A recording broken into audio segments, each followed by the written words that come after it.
Hello and welcome to Dungeon Design 101. Today I'd like to talk about lighthouses. Now lighthouses, you see the one I've built here is 4 stories tall. The ground floor, second floor, third floor, and the top. Now I can already hear what you're saying, oh it's just a lighthouse. What kind of adventure can you possibly have here? Well, suppose the Lighthouse Keeper went missing. You'd have to look for him.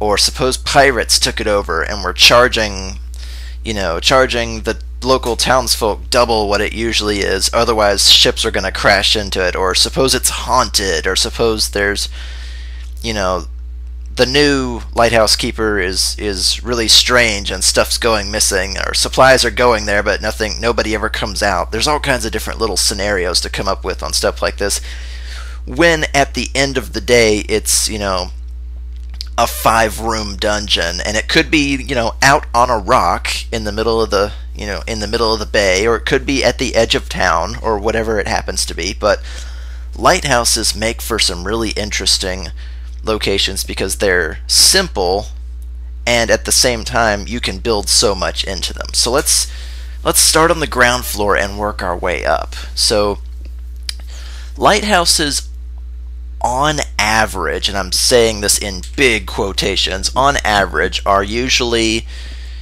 between 4 and 6 stories tall.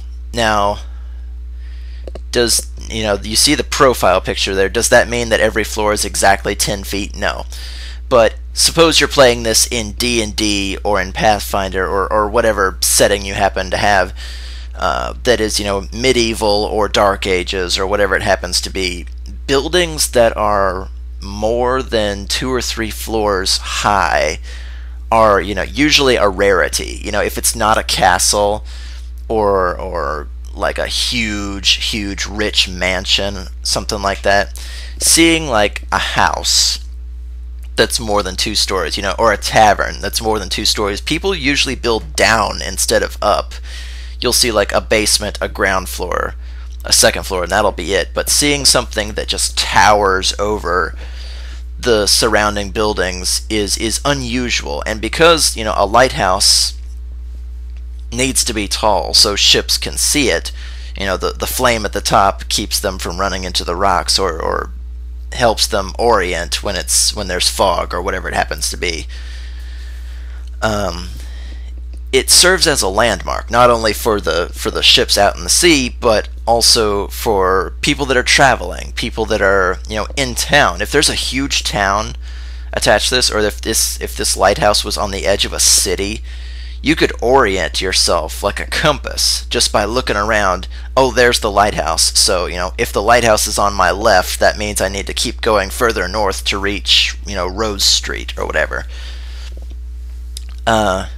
But yeah, really tall things like this, 4 stories, 5 stories, however tall it happens to be, unusual in a medieval setting. And I even built this one kind of like a pyramid, if only because semi-primitive architecture, especially that involving stone, could still be evolving in your setting. Or it could be, this was easier to build than like a straight, cylinder tower, because cylinder-shaped buildings are easier for the waves to knock over when the weather gets bad. So we're going to give it a big, wide foundation so it doesn't just get knocked right the hell over and crush somebody's house.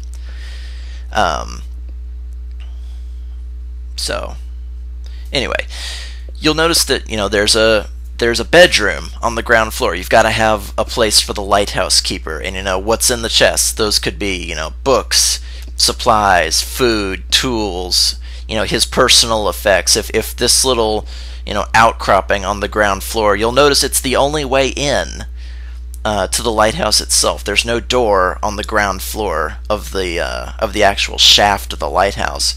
Maybe you don't want strangers coming in and wandering around going through all the supplies there on the ground floor. Maybe you don't want pirates coming in, or opportunistic rogues or what have you. If you're out on a rock in the middle of the ocean and some people come in and try to take your stuff, well, you've got the one door instead of 2 or 3 ways in, as far as them easily getting into the building itself. It could have like, it could be a steel door, or not steel, but like iron, studded door. It could have a trick lock on it. It could have a hidden, the studs in the hinges could be a combination lock instead of a traditional lock, just to keep people out who not ought to be there.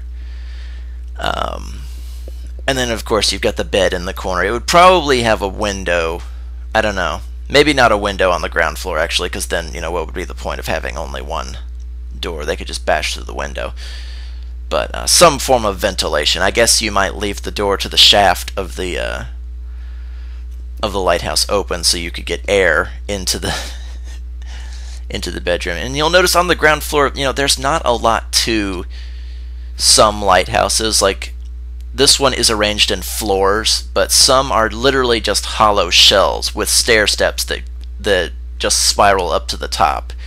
This one I arranged in floors because it's more interesting, one, as a quote-unquote dungeon, and two, so that there's more places to put things. If it was just the ground floor and a bunch of stairs, there'd be no point in having floors other than the very bottom and the very top. So, and you'll notice on the ground floor, it's covered with chests. It's got crates in it. Is that food, candles, supplies, tools,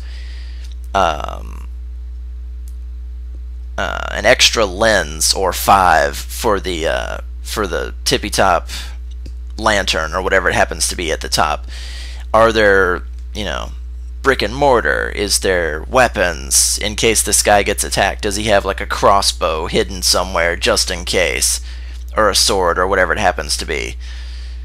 What do you think is actually in all those boxes? Does he or she stay out here for just months at a time and nobody even thinks about him unless, the lighthouse doesn't go on one night? So of course they send somebody out there straight away. Or it doesn't have to be a week.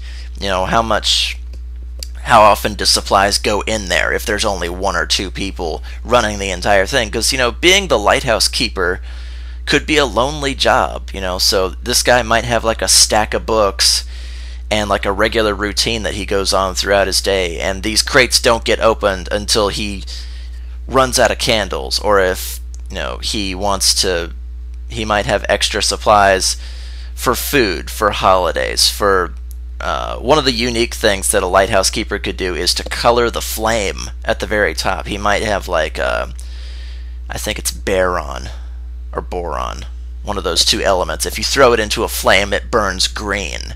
So that could be like a celebratory, oh, the lighthouse has changed green for this holiday, or it's changed red for this holiday. Isn't that nice? So when people are out on the festival, doing the festival thing, or celebrating a legendary hero's birthday, or whatever it happened to be, the end of a civil war, he could change the color of the flame for the townspeople that are nearby to celebrate that.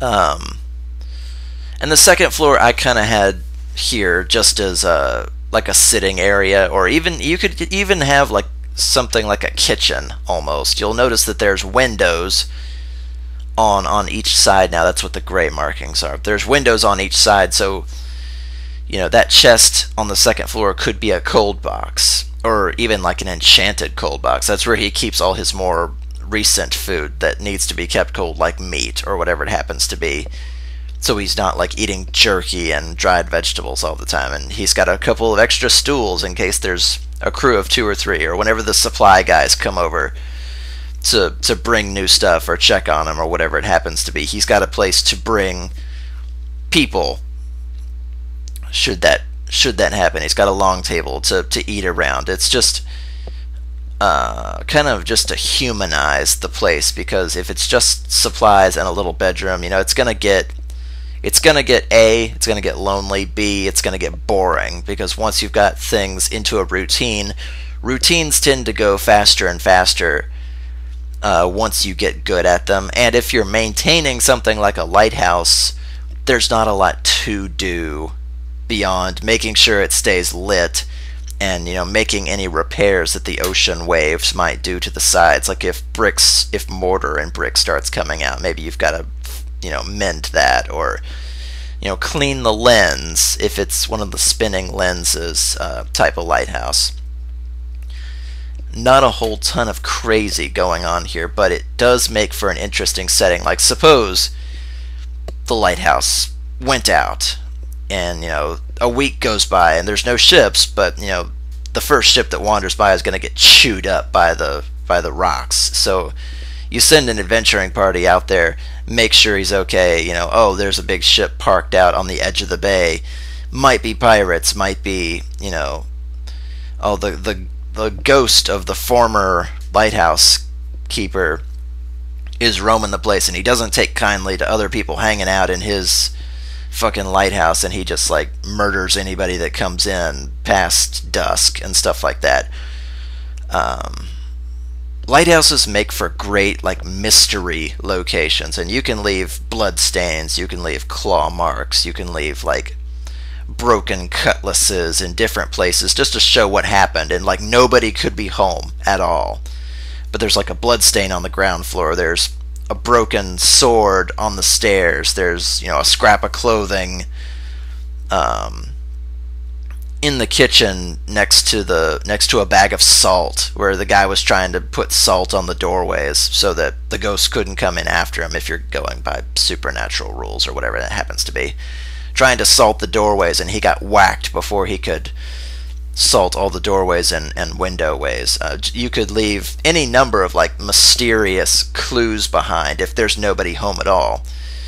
Or up on the third floor, again, that room is just full of chests. What's in the chests? Well, it could be more valuable things that you don't want to be taking up and down the stairs a lot, like extra lenses for the flame up top. It could be anything made of glass, actually. In a medieval setting, glass is actually very valuable, especially in a workplace setting like this. Could be tools, could be, if the top flame is an ever-burning torch, he could have several ever-burning torches there in case something happens. Or scrolls. If the guy can work a little bit of magic, there could be scrolls of like dancing lights, or lights, or whatever the nature of the actual light of the lighthouse is. You should have plenty of ammunition for whatever that happens to be there.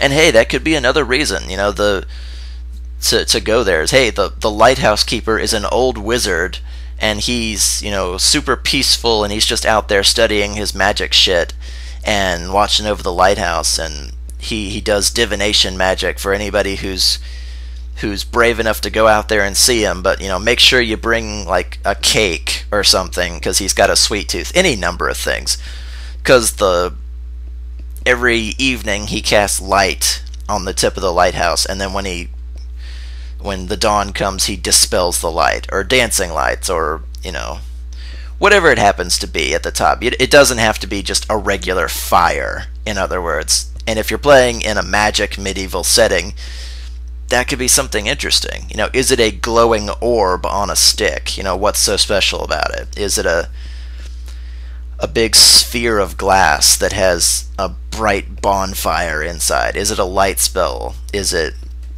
an ever-burning torch that is surrounded by giant glass lenses, and the lenses move on a simple mechanism that you've only got to turn it like once or twice, and then it'll keep going for 8 hours because it's a nearly perfect machine? There's tons of stuff that you can do for the very tip of the lighthouse that could make it interesting, whether the Lighthouse Keeper is there or not.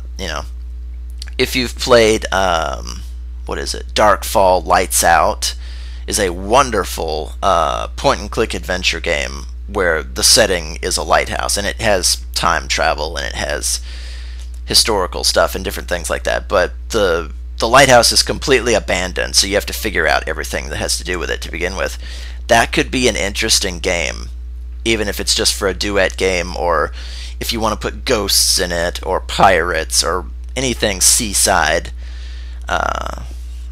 that could be of interest to a lighthouse like this. If you fill the place with pirates, like they're just fucking looting the place, these are close quarters, these are stairs, these are windows out of which to throw people. It would make for a very interesting battleground if stuff started to go down here. So those are my thoughts on something simple like a lighthouse. Doesn't have to be the focus of an adventure, but it could be for a short adventure or for a duet game, or if this was going to be like an encounter zone to help out of town or to check on the local wizard, or the whatever it happens to be. So I'll see you guys next time. Have a good one.